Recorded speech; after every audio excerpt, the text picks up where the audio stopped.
Assalamualaikum warahmatullahi wabarakatuh. Boleh dengar dengan jelas suara saya? Assalamualaikum. Kalau boleh dengar dengan jelas suara, boleh tulis kat ruangan chat. Testing testing 1 2 3. Boleh dengar jelas Alright, jelas, alhamdulillah. First kali minta maaf, ambil masa sikit. Saya tengah nak set up tadi kan.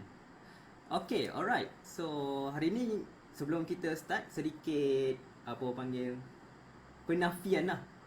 Yang pertama sekali, rambut saya bukan selalu macam ni. Saya biasa rambut panjang dah handsome. Masih handsome lah sekarang, cuma sebab bawa balik umrah kan. So, bila bawa balik umrah, rambut ni pun dah kira panjang lah sebenarnya. Okay, ada yang kata suara kurang jelas. Okay, sebelum kita start, hari ni saya beritahu awal yang saya live dua tau. Satu dekat Facebook Live sini, satu lagi saya dekat Insta Live. So orang kata Insta suara tak berapa clear, ada bunyi buzz. Bunyi buzz tu bunyi kipas kot.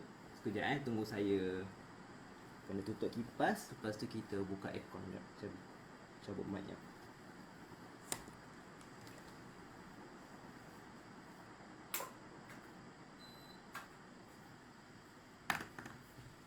Okay, better ke?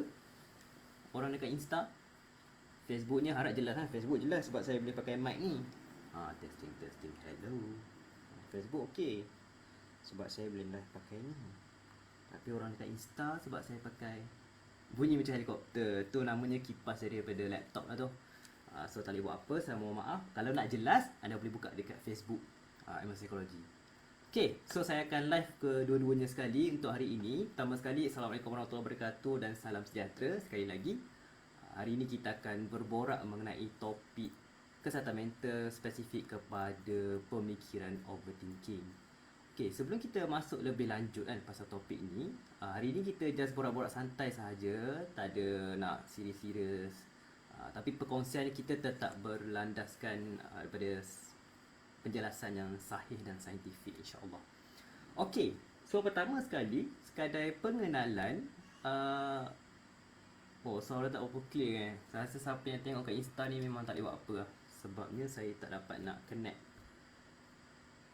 Suara tak jelas Okay, tak apa. Kalau nak dengar, anda boleh tak mic ni untuk Facebook Live sahaja. Siapa yang tengok dekat Insta tu mungkin tak jelas. Bunyi kipas. Macam mana kita nak buat? Okay, tak apalah. Macam ni. Hari ni saya akan try cakap sedikit supaya dekat Insta boleh dengar dengan jelas Saya cakap dekat dah ni. Bunyi Insta jelas.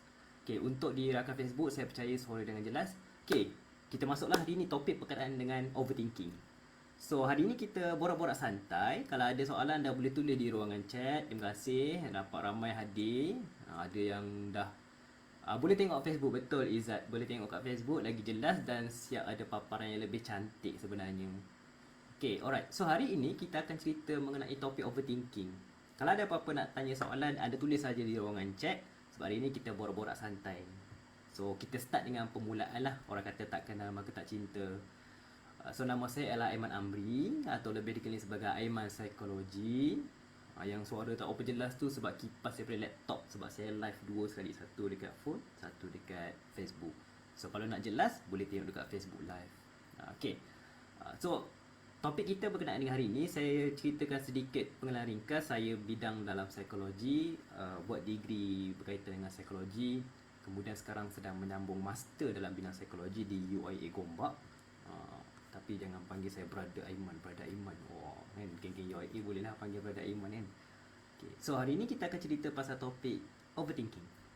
So sebagai pengenalan ringkas lah, overthinking ni bahasa mudah macam ni lah. Kita sebagai manusia kita semua ada pemikiran. Itu standard. Nak berfikir kalau saya tanya soalan contohlah 1 tambah 1 berapa?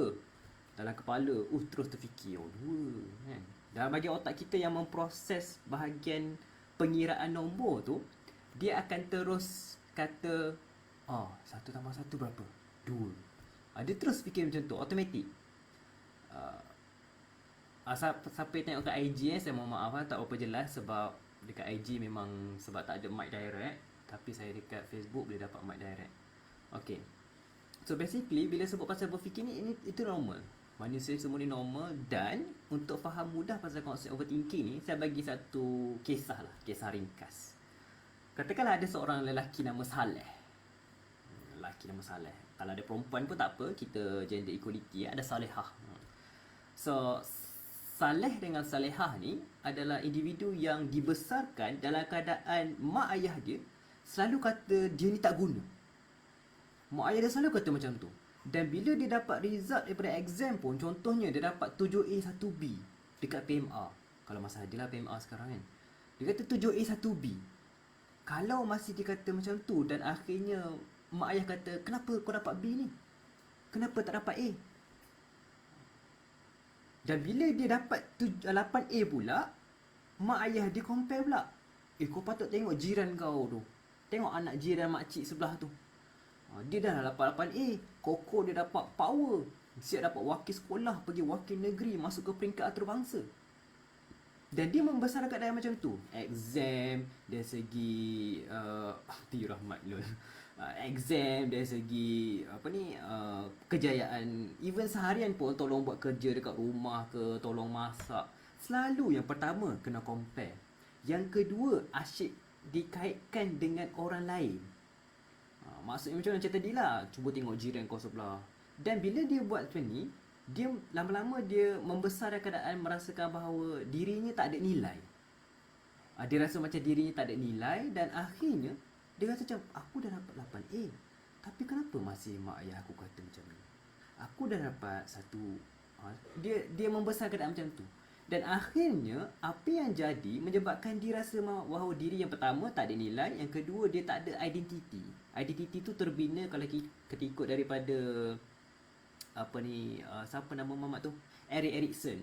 Dia punya psychosocial stage mengatakan bahawa stage pertama, stage kedua ni adalah apabila kanak-kanak ni dia orang pertama bersosial ataupun peringkat pertama circle yang dia bina adalah daripada mak ayah dia. Yalah, dia membesar, orang yang bagi makan, orang yang tukar pampers, orang yang mandikan dia adalah mak ayah. Maka apabila dia membesar, orang pertama peringkat sosial paling utama untuk dia bina sebelum dia melihat ke dunia luar, masuk ke tadika, adalah mak ayah. Selepas tu barulah kawan-kawan kat tadika, mungkin saudara mara dan sebagainya kan. Tapi kalau peringkat pertama ni tak dipenuhi ataupun tak dapat kekuatan yang cukup, maksudnya orang yang paling penting dalam hidup kita pun tak meraihkan kita ni punya kejayaan macam mana, kelebihan macam mana. Akhirnya bila besar, kita terus jadi macam mungkin aku ni tak guna kot. Dan bila berlaku sesuatu, contohnya Saleh dengan Salehah tadi, dia membesar dan akhirnya bila dia besar tu dia jadi dia besar tu, contohlah berlaku sesuatu, contohlah mak ayah dia pula, contohlah dia lepaskan dia punya perasaan kepada crush dan crush dia reject dia. Dalam kepala terus akan muncul pemikiran negatif, kata, aku ni macam tak guna lah, aku ni macam tak berapa ni. Saya rasa orang Insta memang tak dapat dengar saya pegang macam ni lah I'm sorry ya orang Insta, korang mungkin tak apa jelas kan, saya pegang, so, nampak pula. Okay, so apa yang jadi bila dia macam tu, menyebabkan dia rasa bahawa dirinya tak guna. Yelah, crush dia tolak dia, crush dia reject dia, dan secara automatik akan muncul suara negatif dalam kepala yang kata bahawa kau ni memang tak boleh lah macam tu, sebab kau tak guna lah, menyebabkan kau tu kau tak ada nilai, kau tak ada apa-apa. Ada muncul suara-suara negatif yang kata macam ni, dan akhirnya benda ni membentuk dia punya identiti, suara dalam dia. Kita panggil sebagai automatic thoughts lah. Automatic thoughts ni maksudnya pemikiran yang muncul secara automatik bila berlaku sesuatu perkara atau insiden. So automatic thoughts ni dia boleh jadi negatif. Bila kita dibesarkan suasana negatif, dia akan jadi negatif.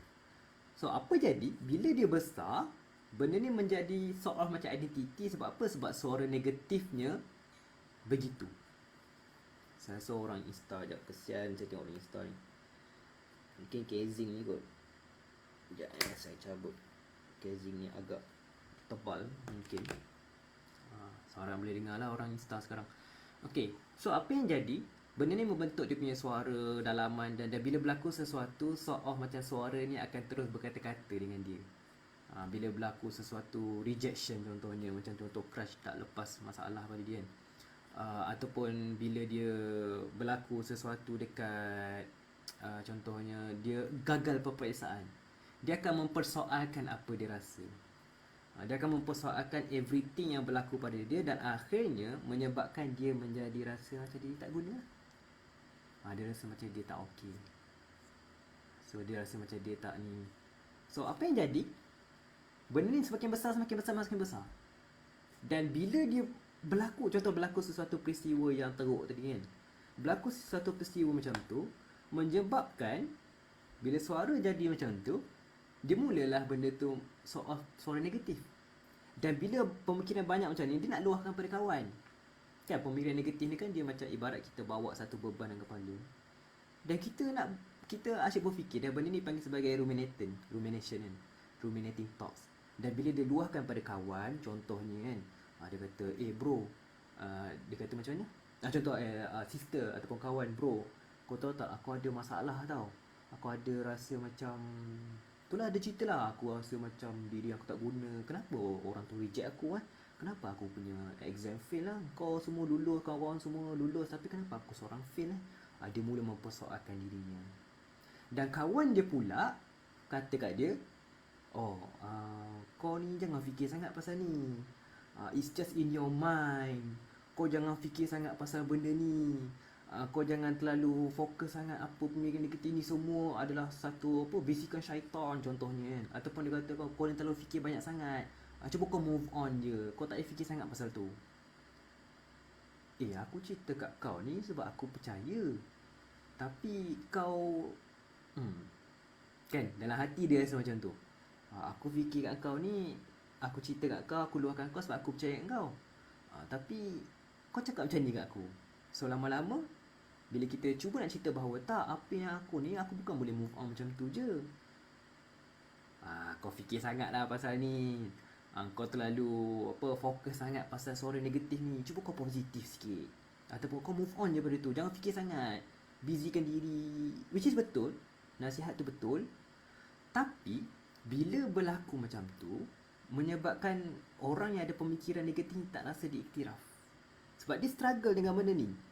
Dan bila dia struggle, dia tak dapat move on dari pemikiran tersebut. Dan dia struggle, dan bila tak diiktiraf, menyebabkan emosi bertambah jadi teruk.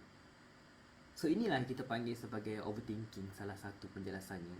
Iaitu bila kita terlalu fikir benda yang negatif, menyebabkan lama-lama benda start dengan pemikiran, tapi dia menyebabkan kita punya emosi pun jadi tertekan. Kan, saya bagi contoh ada satu teori dalam psikologi klinikal, kita panggil sebagai cognitive triad. Cognitive triad ni bermaksud, bayangkan ada segitiga Ada segitiga, di mana segitiga ni merujuk kepada yang pertama adalah kita punya emosi ataupun pemikiran. Yang kedua adalah kita punya thoughts atau emosi adalah perasaan, thoughts adalah pemikiran, dan yang ketiga adalah behavior ataupun tingkah laku kita. So bila berlaku sesuatu, ketiga-tiga ni akan memberi kesan dan saling berkait rapat. Saya bagi contohnya katakanlah kisah tadi kan, Saleh atau Salehah kena reject. Dia kena reject, dia suka kat someone, dia confess dan kena reject dengan crush. Situasinya adalah kena reject. Agak-agak dalam kepala kan, yang tengah menonton ni, cuba korang tulis dalam kepala apa pemikiran yang akan muncul ataupun ayat yang keluar dekat kepalanya lepas dia kena reject. Dia akan rasa diri tak guna. Dia akan rasa diri aku ni macam tak ada function. Aku tak ada apa nak offer dekat dunia ni. So lama-lama bila pemikiran tu muncul, perasaan dia rasa macam mana? Kan kita segitiga dia kan. Yang pertama adalah pemikiran, yang kedua adalah perasaan. So perasaan dia akan rasa sedih. Dia akan rasa kecewa. Dan mungkin akan rasa menyesal. Menyesal apa? Menyesal sebab pergi luahkan kepada crush tu. Kenapalah aku pergi share benda ni? Kenapalah patutnya aku tak cerita lah. Kalau lah aku tak cerita, kalau lah aku tak cakap, kalau lah aku tak sembang, kalau lah aku tak tulis, kalau aku tak hantar mesej tu. Kita mula berkalau-kalau. Sebab apa? Sebab kita masih ada pemikiran menyesali tindakan kita yang benda yang masa lampau tu. Kita jadi menyesal dan kita mengharapkan kita boleh ubah masa depan. Kita boleh mengharapkan kita boleh ubah masa depan, dan akhirnya tingkah laku ni macam mana? Pemikiran dah negatif, rasa diri tak guna, emosi dah rasa menyesal, rasa sedih, bab kata Zahirul Smart kan, rasa down. Dan behavior macam mana? Macam mana tingkah laku orang yang kena crush? Orang yang kena crush pula, orang yang kena reject dengan crush. Reticent Demio kata menyesal sebab confess kan. Yes, menyesal. Dan tingkah laku macam mana? Yes, perasaan mula rendah diri, dan tingkah lakunya agak-agak orang yang kena reject ni, adakah dia akan keluar pergi IOI kan, lepas tu pergi main ice skating, yay, bahagianya hidup aku, seronoknya, bestnya, ataupun kita ajak kawan pergi makan, macam tu ke tingkah laku orang yang baru lepas kena reject dengan crush? Tak kan? Tingkah laku orang yang kena reject, tingkah laku orang yang rasa menyesal, dia akan terperap dalam bilik, dia akan tak nak makan, dia tak berselera, nak tidur pun asyik terfikir pasal tu, rasa menyesal dan sebagainya. Dan pemikiran tu terus berpusing dalam kepalanya. Dan ini yang psikologis panggil sebagai ruminating thoughts. Bahasa kita, orang biasa, kita panggil overthinking. Kita panggil kau fikir banyak sangat, overthinkers. Tapi bila benda ni overthinking, kenapa perkataan istilah over? Sebab dia menepati dua syarat. Overthinking ni menepati dua syarat. Yang pertama adalah pemikiran tu terlalu banyak. Terlalu banyak macam tadi kan, kenapalah aku pergi luah perasaan, kenapalah aku pergi ni, kenapalah aku macam ni, kalaulah aku dia akan terus berfikir terlalu banyak. Dan yang kedua, kriteria kedua untuk jadi overthinking ni adalah dia berlaku terlalu kerap. Terlalu kerap macam mana? Asyik fikir je pasal ni, asyik malam teringat, pagi teringat, petang teringat, balik kerja teringat, tengah drive teringat, tengah mandi teringat, tengah makan teringat. Dan bila kita hari ni terus berpusing lama-lama, tekan. Dan apa yang berlaku dekat pemikiran, apa yang berlaku dekat emosi, dia boleh bagi kesan kepada fizikal.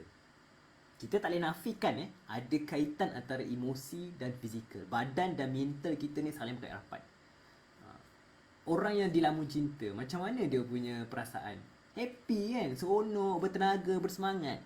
Fizikal pun jadi motivator, rasa orang panggil angau kan. Macam saya contohnya, baru lepas kahwin, sampai sekarang pun masih angau. Contohnya macam, wife balik kerja seronoknya, hari ni dapat keluar dating, kita rasa seronok.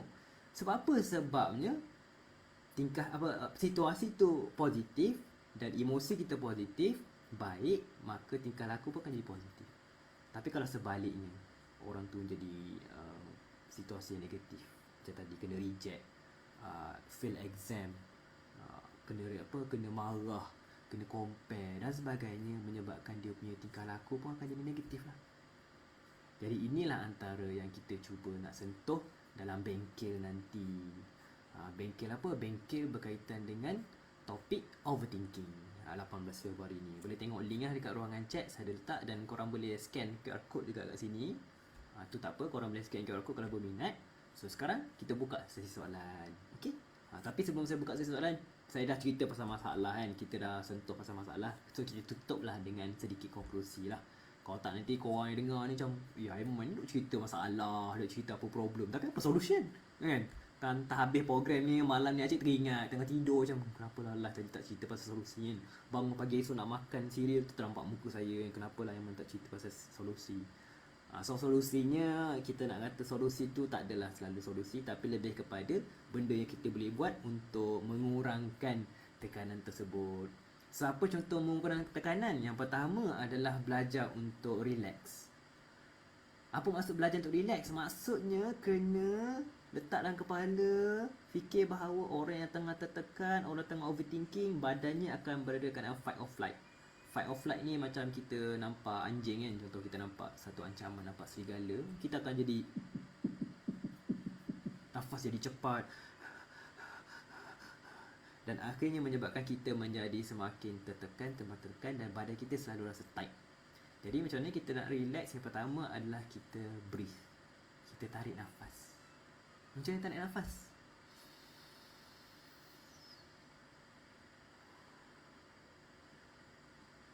Just tarik nafas.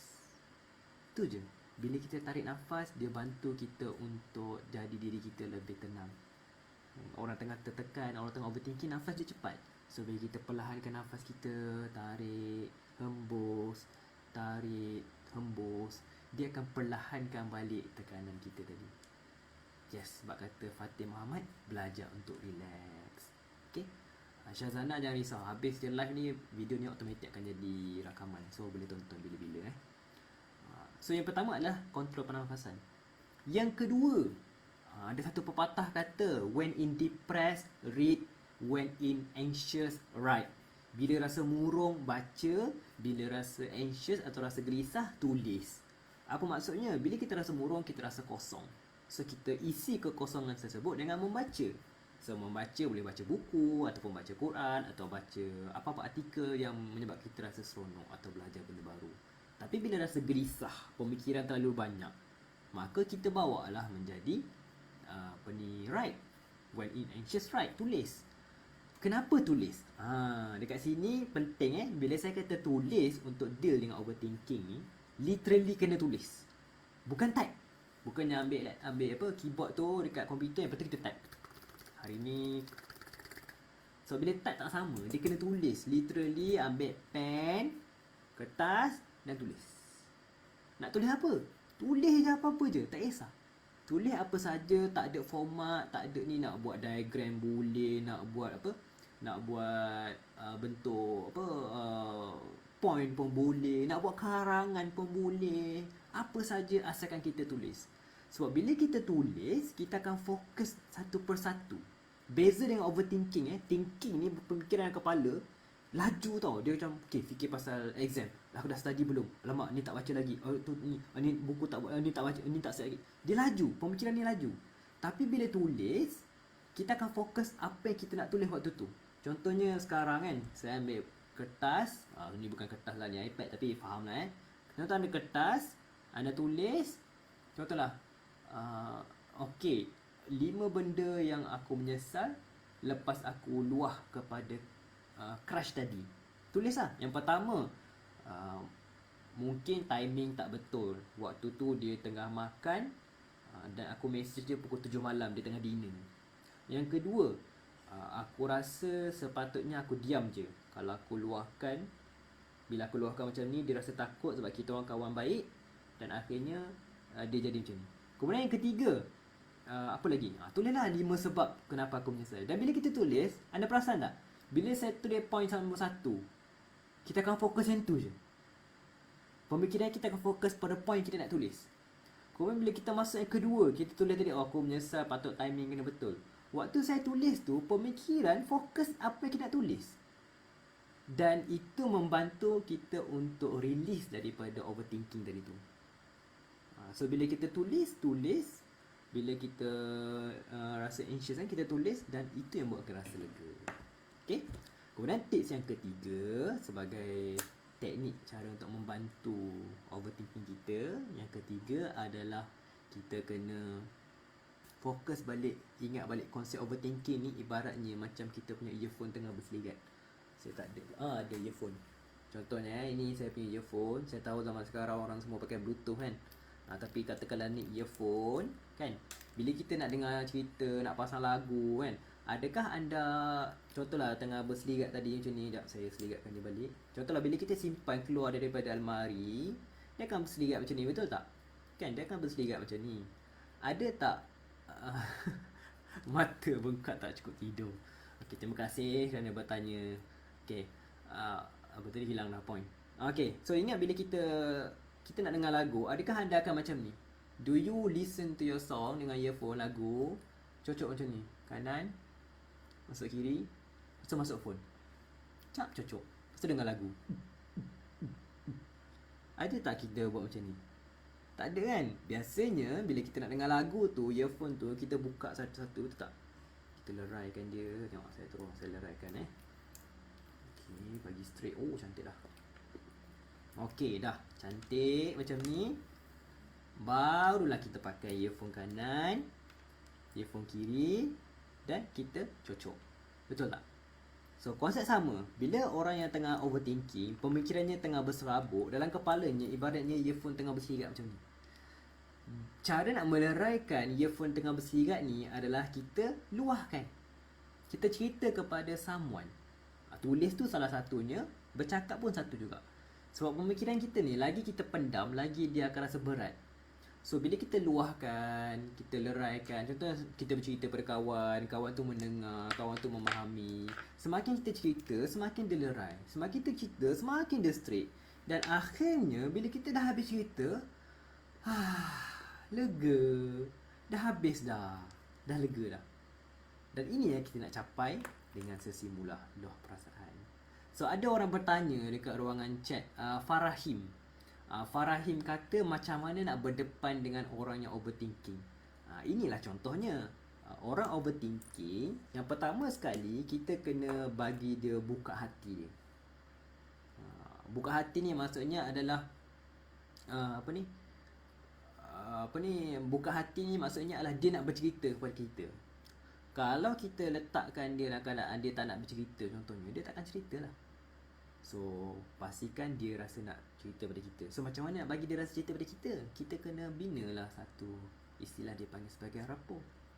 Bila ada rapport, bila ada hubungan yang baik, barulah kita rasa macam aku boleh percaya kat kau ni.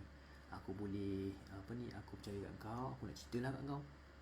Walaupun dia tak cakap tapi nak kepala dah macam tu, dia rasa percaya dan dia nak meluahkan. Sebab rapport dah ada.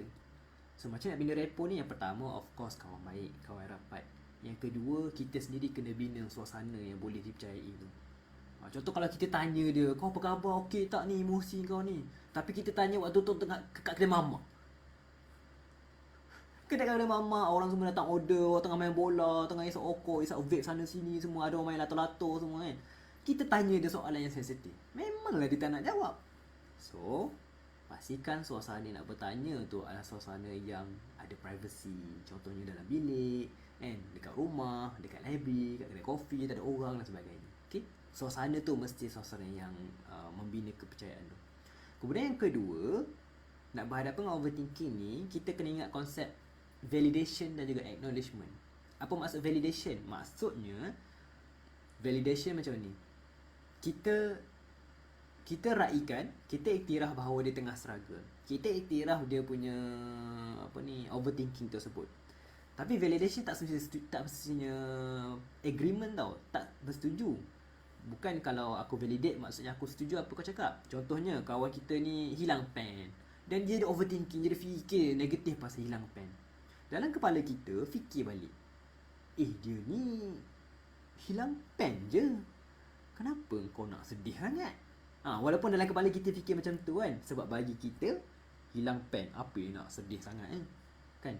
So bila hilang pen, rasa sedih macam tu, apa yang kita boleh buat, janganlah kita pergi kata kat dia, kau ni hilang pen je pun, janganlah sedih sangat, relax lah. Alah hilang pen je pun. Jangan kata macam tu. Sebab apa? Sebab bagi dia hilang pen tu benda besar. Kita tahu mungkin arwah mak dia bagi waktu kecil dan sebagainya. Kita tak tahu. Tapi apa kita tahu, dia struggle. So kita acknowledge je lah. Mesti kau stress kan hilang pen. Dan kita tanyalah soalan open-ended. Kau macam mana sekarang? Apa yang kau buat? Pen tu siapa punya? Kita open-ended. Instead of kita tanya, kau okey ni kan? Kau okey tak? Kau okey kan? Kau okey je kan? Kita tanya benda-benda yang open-ended, yang jangan memerlukan dia jawab ya atau tidak. Elakkan macam tu. Okay. Kemudian yang ketiga, yang pertama kita dah kita letak suasana, bina rapport, bina suasana yang dipercayai, dan yang ketiga adalah kita validate. So itu contoh validation. Bila orang bercerita, kita cuba kenal pasti apa emosi yang dia sebut dalam luahan tersebut. Kita try dengar apa yang dimaksudkan dengan. Okay. Alright. Anak saya dah sedih tu malam. Okay, kena cepat sikit. Okay. Alright. So saya tak sempat nak baca soalan semula, saya mohon maaf. Tapi jangan risau sebab video ni akan simpan sebagai live, sebagai rakaman. Jadi saya boleh tonton balik dan saya akan jawab melalui teks lah. Okay, alright. So antara yang orang tanya, adakah overthinking ni disebabkan oleh trauma daripada An-Nawiyah Adnan? Adakah overthinking boleh disebabkan oleh trauma? Boleh jadi. Overthinking dia bukannya satu benda yang okay ni berlaku sebab macam ni. Dia bukan macam tu. Tapi dia berlaku sebab dalam keadaan kita panggil sebagai penyumbang. Faktor-faktor penyumbang antaranya suasana membesar yang saya sebut tadi. Yang kedua adalah suasana dia dengan kawan-kawan. Yang ketiga boleh jadi faktor personality juga, kita panggil sebagai neuroticism. Neuroticism ni adalah satu contoh personality manusia dari segi ketidakstabilan emosi. Contohnya orang yang neuroticism lebih tinggi, dia lebih tak stabil emosi dia. Cepat marah, mudah negatif, cepat terasa. Maksudnya tak stabil lah. Tapi orang yang neuroticism ni rendah, dia lebih tenang. Bila berlaku sesuatu, dia boleh relax, dia boleh fokus, dia boleh tenang dan dia boleh fikir, okey, apa yang aku boleh buat? Apa solusi aku boleh buat? Ada orang macam tu kan. Saya rasa siapa yang tengah menonton ni mesti korang dah terbayang dalam kepala, ada kawan kita yang jenis relax. Tapi ada kawan kita ni berlaku something, dia terus dia tu apa yang kena? Dia terus melatah dan reaksi dan sebagainya lah. Kadang-kadang dalam sesi terapi kita psikologis dia suka guna istilah kita panggil apa? Sifat seperti singa atau seperti lipas. Faham tak? Nak menjadi singa atau jadi lipas. Beza macam mana? Lipas, macam mana pergerakan lipas? Saya mohon maaf lah siapa yang tengah tengok ni takut lipas. Saya pun takut lipas. Tapi nak bagi contoh lipas. Contoh kalau anda nak pukul lipas, anda buka masuk tandas atau buka ni, nampak dia lipas. Dan korang nak pukul lipas tu ataupun nak larikan dia, macam mana reaksi lipas? Dia lari sana sini semua kan. Dia lipas kan. Dan bila dia start terbang dia dah tak jadi lipas lah. Dia jadi hantu lah. So itu adalah lipas. So macam mana yang dikatakan sebagai konsep hari ini, kita nak menjadi seperti singa. Singa macam mana dia attack dia punya mangsa? Adakah dia terus berlari, dia nampak ni terus lari? Tak kan? Singa ni, cara dia cari mangsa, dia akan perhati dia daripada jauh. Lepas tu perlahan dia jalan. Tudum, tudum, tudum, tudum, tudum. Dan dia jalan slow, dia perhatikan mangsa dia. Dan sampai satu masa tu, dia pergi tangkap dia punya rusa ke binatang dan sebagainya. So itulah pemikiran kita nak. Fokus, tenang, slow and steady. Bak kata Reticent Demio ni, slow and steady. Dan bila sampai masa untuk bagi solusi, dia bagi solusi. So itu yang kita nak buat. Jadilah pemikiran seperti singa, elakkan menjadi lipas. Singa dia memberi respon, lipas dia memberi reaksi. Okay? Alright. So itu antara yang saya boleh kongsikan lah untuk malam ini. Saya sentuh lagi beberapa soalan. Kalau sempat ada orang tanya neuroticism ni boleh dirawat ke? Neuroticism ni adalah personality. Dia bukanlah penyakit. Bukan bermaksud siapa yang high neuroticism ni teruk. Tak, dia adalah personality manusia. Itu cara nak tahu detail tu ada kena buat ujian psikologi sebagainya lah. Kita tak boleh nak buat hari ni. Tapi just faham untuk konsep tu ada kan. Kan ada orang kata personality introvert, extrovert kan. Ada juga salah satu domain adalah neuroticism. Okay, neuroticism juga adalah salah satu kriteria personality seseorang. Kalau nak tahu lebih lanjut pasal neuroticism, anda cari je Hans Isaac. Bukan Hans Isaac pelakon tu, tapi Hans Isaac Pen Theory, PEN. Anda cari je Hans Isaac PEN Theory. Dia ada menerangkan lebih lanjut pasal ni. Okay, alright. So ada orang tanya, minta maaf saya kalau kat Insta, saya baca kat Insta lah pula. Kesian orang kat Insta tanya soalan saya tak perasan. What if they judge our story? Bagi diorang tu masalah leceh je, Reticent Demio. Okay, kalau orang judge story, kita overthinking, kita meluahkan masalah dan kita rasa macam dia judge kita, dia bagi respon yang tak baik dan sebagainya. Okay, yang pertama sekali, kawan kita tu bukan pakar. Kena ingat kawan kita bukan pakar. Kawan kita adalah kawan. Dan tak semua orang tahu konsep mendengar. Tak semua orang tahu teknik mendengar, validation, reflection of feeling, semua term-term ni. Tak semua orang ada kemahiran counselling tu.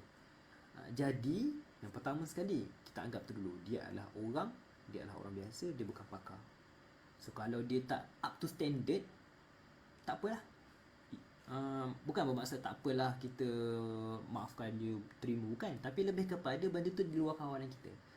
So apa yang kita boleh buat adalah kita luahkan kepada orang yang boleh percaya, orang yang boleh terpercayai. Contohnya cerita pada kawan lain, Ataupun kalau tak jumpa juga, banyak je pilihan yang ada. Contohnya talian Befrienders. Sekarang dah ada aplikasi yang contoh kalau support kan, kalau siapa yang dengar, support ni adalah satu apps. Carilah dekat internet, support, SAPOT. Support ni adalah survivor yang ada masalah kesihatan mental dan mereka dilatih untuk menjadi social support.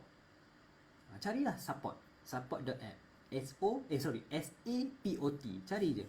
Mereka juga menyediakan servis sebagai pendengar, boleh call, video tapi dia bukan sesi rawatan, jangan salah faham, lebih kepada social support. So social support inilah masa untuk orang meluahkan.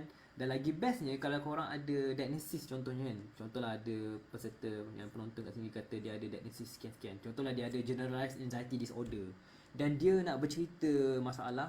Dalam support tu, kita boleh pilih siapa pendengar yang mempunyai diagnosis yang sama. Contohnya saya, aku ada JAD ni, aku nak luahkan, tapi kita dalam list support tu dia keluar macam-macam nama. Ada nama ni, nama A, nama B, nama C, nama D. Kita cari nama, okey ni ada generalized anxiety disorder, aku nak cerita dengan dia lah. Kita pilih nama dia dan set lah appointment untuk borak-borak dengan dia. So tu antara salah satu alternatif yang ada kalau sesiapa nak meluahkan. Tapi kena beritahu awal, itu bukannya untuk rawatan, tapi lebih kepada social support. Okay. Yes, reticent demure. Dia kata still sedih bila closest one is the one who doesn't understand you. Yes, that's normal and that's understandable. So kalau rasa sedih, jangan nafikan, jangan rasa macam sebab apa? Macam saya cakap tadi, orang yang kita kenal ni bukan semua orang ada kemahiran counselling tersebut. So kita nak faham bahawa not everyone is trained to know how to listen. So kita pilih mana pilihan yang ada lah. Menulis pun boleh sebagai satu pilihan yang ada. Okay. Alright. So ada lagi soalan lain. Sekejap saya baca. Kalau kita asyik mimpi orang meninggal, tanda anxiety ke? Itu saya tak pastilah. Kalau ikut daripada simptom anxiety, tak adalah sebut pasal mimpi orang meninggal. Itu mungkin faktor lain, saya tak pasti. Mungkin ada elemen spiritual dan sebagainya. Atau mungkin faktor, sebab mimpi ni dia adalah gambaran kita punya subconscious. So kadang-kadang bila kita rindu sangat kepada sesuatu, ataupun pernah tak kalau macam korang buat assignment, banyak sangat fikir, buat research, buat assignment kan, 2-3 hari duk buat benda sama, malam tu tidur mimpi pasal assignment juga. Pernah kan? Saya pernah. Sebab apa? Sebab pemikiran kita itu tenggelam dengan assignment. So bila kita tidur, dia sort of macam reflection of our subconscious. Macam subconscious tu memang sibuk dengan assignment sampai terbawa-bawa ke mimpi. So mungkin dalam faktor soalan ni, saya nak kata symptom anxiety tak adalah diagnosis anxiety tu kata ada mimpi orang meninggal. Tapi mungkin lebih pada faktor kita banyak fikir pasal orang tersebut. Okay. Saya tengah baca lagi soalan. Saya kalau overthinking, saya akan paksa diri buat macam-macam kerja non-stop, but end up overstress. Kadang sampai trigger anxiety dan dada sesak sangat. Okey, hati-hati ada orang kita panggil benda ni adalah escapism ataupun kita numbing. Numbing ni maksudnya kita cuba nak kebaskan rasa sakit daripada anxiety tersebut dengan buat sesuatu yang melupakan. Kita ignore. Contohnya kita busykan diri. Contohlah berlaku sesuatu dan kita busykan diri. So bila kita busykan diri dengan harapan kita akan terlupa cabaran tersebut, kita akan terlupa masalah. So ini tak bagus. So bila kita buat macam tu, yang pertama kita tak validate, kita tak iktiraf apa yang kita rasa. Yang kedua, pemikiran ni dia takkan hilang bila kita busykan diri. Mungkin kita terlupa waktu kita busy tu, tapi dia akan muncul balik lepas tu. So hati-hati. Dia akan muncul balik ni maksudnya adalah dia akan muncul lagi teruk lah. So macam mana nak validate perasaan diri sendiri Ni saya share lah satu tips yang berguna sangat-sangat. Biasa saya akan cerita dengan pasien saya. Tiga soalan tanya diri setiap kali rasa overthinking atau rasa tertekan atau rasa pemikiran yang rasa berat dan sebagainya. Okay. So 3 tips ni saya cerita hari ni lah. So take note. Siapa terlepas tak apa. Kalau siapa rajin boleh tulis kat ruangan chat, ulang balik point ni sebab saya tak sempat nak type. Tapi kalau siapa terlepas, kita boleh tonton rakaman. So 3 soalan kita boleh tanya bila kita rasa pemikiran negatif ataupun kita rasa emosi terlalu berat dan sebagainya. So apa 3 soalan tersebut? Yang pertama, kita tanya diri kita, apa situasi yang kita tengah alami tu? Apa yang kita tengah alami situasi tu? Contohnya, kita bayangkan kita bercerita dengan seseorang dan kita nak beritahu dia apa situasi aku tengah alami. Contohnya, abang, abang pula. Contohnya kita nak luahkan perasaan kepada seseorang dan bila kita, bukan luah perasaan orang. Kita tengah emosi tengah tertekan, tengah overthinking. So soalan pertama, tanya diri kita apa situasi yang kita sedang alami. So kita ceritalah, tadi ni cakap seorang-seorang tau, bukannya cerita dengan orang, tapi kena cakap, luahkan. So cerita dekat sekeliling diri kita, apa situasi. Okay, tadi aku message dekat crush aku, lepas tu aku confess, lepas tu dia reject. Sebut situasinya apa. So bila itu situasinya, kemudian bawa pula soalan kedua, apakah emosi yang terhasil daripada situasi tersebut. Apa emosi yang terhasil daripada pemikiran tersebut. Yang pertama adalah, okey, aku rasa menyesal. Yang kedua, aku rasa sedih. Yang ketiga, rasa marah juga. Yelah, marah, dah lama aku suka kau reject aku pula, marah. So tiga tu lah aku rasa sedih, rasa menyesal sebab confess, dan rasa marah. So bila berlaku macam tu, try bagi skala. Bagi skala ni maksudnya try bagi daripada 1 hingga 10. Contoh sedih kan, 1 ni macam sedih sikit je. Tapi kalau 10 ni macam sedih yang sangat-sangat. Sedih apa, aku lupakan masalah. Tu sedih sangat. So try bagi satu skala perasaan sedih tadi, semua emosi tadi, 1 hingga 10. Berapa banyak? 1, okey, aku rasa apa panggil? Sedih mungkin dalam 3/10 je kot. Tak adalah sedih sangat. Menyesal, okey, menyesal tinggi. Menyesal mungkin 8/10. Marah berapa Marah mungkin 7/10 kot. Bila kita buat macam tu, dia menyebabkan kita acknowledge yang pertama, emosi yang aku tengah rasa. Yang kedua, kita try gauge, kita try estimate berapa banyak dia punya tahap keterukan ataupun severity tu. So soalan kedua adalah yes, emotional regulation. Bagus Retisa, dia tahu konsep ni.